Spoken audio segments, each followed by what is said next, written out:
সারা দেশের ন্যায় ৩ দফা দাবিতে নেত্রকোনায় ক্ষতিগ্রস্ত বিডিআরের মানববন্ধন এবং বিক্ষোভ সমাবেশ অনুষ্ঠিত হয়েছে। বিস্তারিত দেখুন নেত্রকোনা থেকে হৃদয় রায় সজীবের প্রতিবেদনে। রবিবার সকাল 11:30টায় নেত্রকোনা পৌরসভার সামনের সড়কে ঘণ্টাব্যাপী কর্মসূচির আয়োজন করে বিডিআর কল্যাণ পরিষদ নেত্রকোনা জেলা শাখা।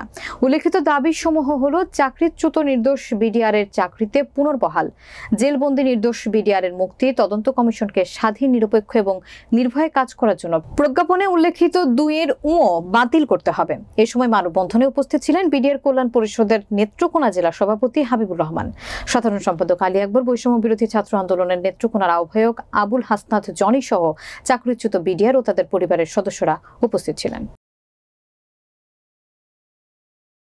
সরকারের প্রতি আবার আহ্বান করছি, এই বিডিআর সম্বন্ধে আপনার জানা আছে, এই বিডিআর ইনশাআল্লাহ আপনার পাশে আছে, আপনার কোনো ভয় নাই। ইনশাআল্লাহ যে কোনো প্রয়োজনে বাংলাদেশের স্বাধীনতা রক্ষায়, এদেশের সার্বভৌমত্ব রক্ষায়, এদেশের যে কোনো বিশৃঙ্খলা রক্ষায় আপনি এই বিডিআরকে আহ্বান করবেন।